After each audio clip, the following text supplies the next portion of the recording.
Okay.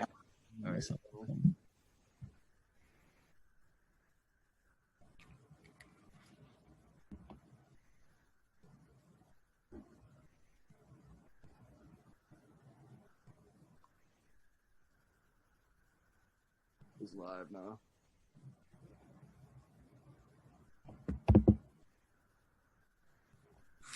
On this slide, you see I created a timeline which shows the progression of Porsche's hedging instruments throughout the case. Porsche hedges its exposures to currency risk to prevent it from the volatile currency risk in the market.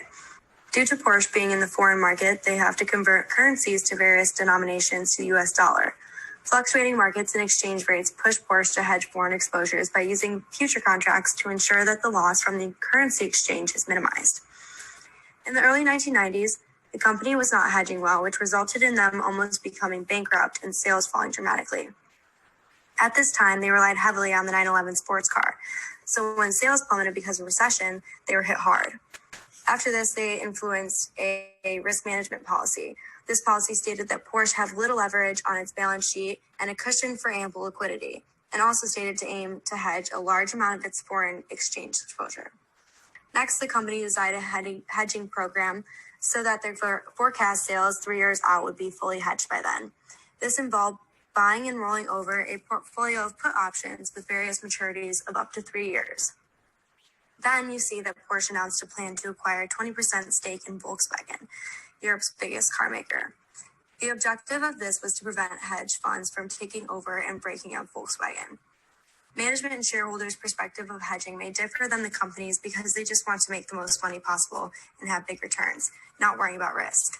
They don't think about currency risk, they just want the greatest profit.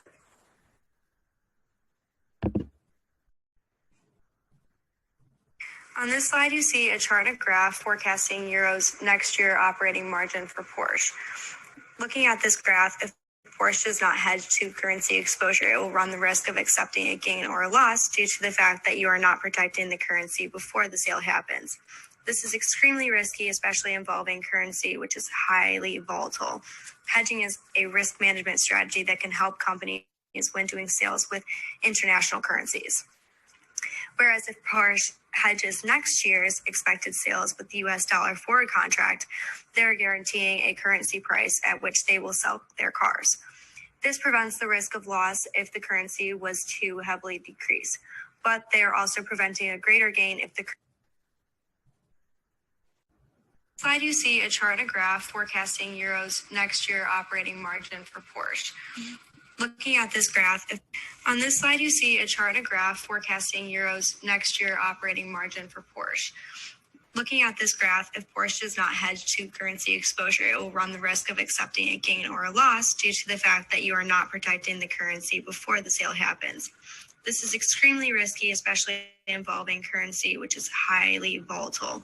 Hedging is a risk management strategy that can help companies when doing sales with international currencies.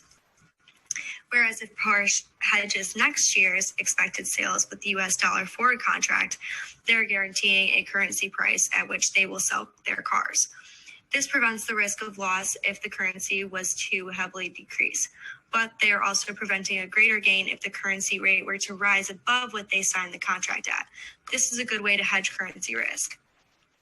If Porsche hedges sales with an at-the-money European option on US dollars, it is putting the price of the expected cash flows at the same price as the US dollars. This represents no gain or loss because the price will be the same no matter what happens to the currency exchange.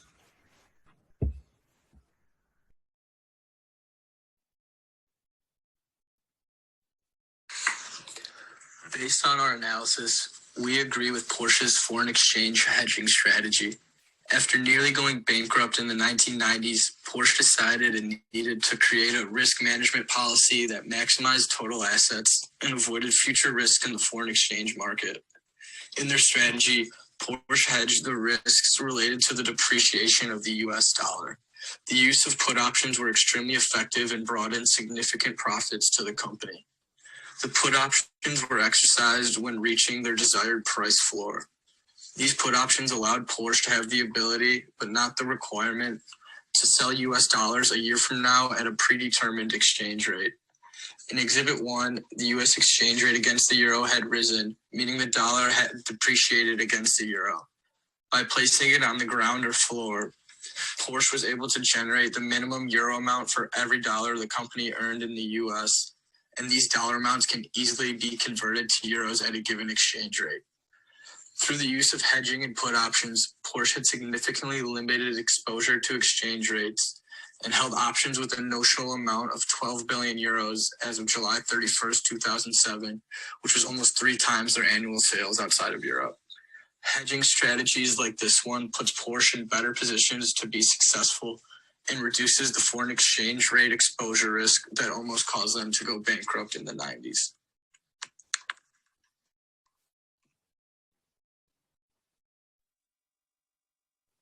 Porsche's ownership structure can influence the hedging strategy that's pursued by management in a number of ways. Porsche has a unique way of conducting corporate governance. This is because they are a privately held company. They only have 2 classes of shares: ordinary shares that have voting rights and preferred shares that have non-voting rights. The ordinary shares belong to the Porsche and Pike Company, while the preferred shares are internationally traded on the global market. The supervisory board at Porsche only contains about 6 people, and 5 of those 6 people are connected to the 2 families, Porsche and Pike, with only 1 being independent.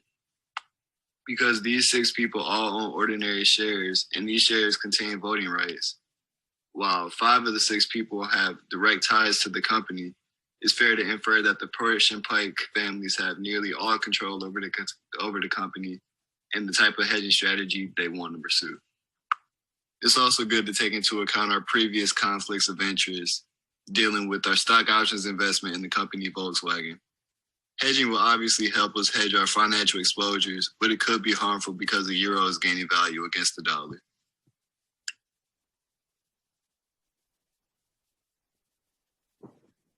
As for me, I think this is a sensible strategy, as it would help to hedge against a future fall in Volkswagen share price, because Porsche at that time was actually low profitability. Porsche is also heavily dependent on Volkswagen as its main supplier and as a partner in several joint projects. Volkswagen provided about 30% of components used in Porsche cars. If Porsche management invested directly in Volkswagen's share, it could lead to a conflict of interest between these 2 companies, and Porsche could not guarantee itself against the risk of a future fall in Volkswagen's share price. Moreover, I don't agree with critics that think Porsche had become a hedge fund and was neglecting its core business. The problems Porsche faced in 1990s, when dollar weakened and the company did not hedge, exacerbated its problem. By hedging, Porsche can resist foreign currency exchange risk, as shown in exhibit number 3. It brings actually huge profit margins for the company. I think every company's ultimate goal is making profit. Even Porsche was speculating with stockholders' money. It makes sense from shareholders' perspective, because shareholders ultimately caring about the earnings of the business and the stability of the business.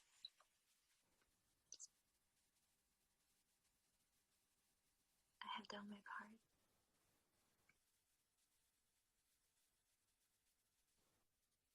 Is that it?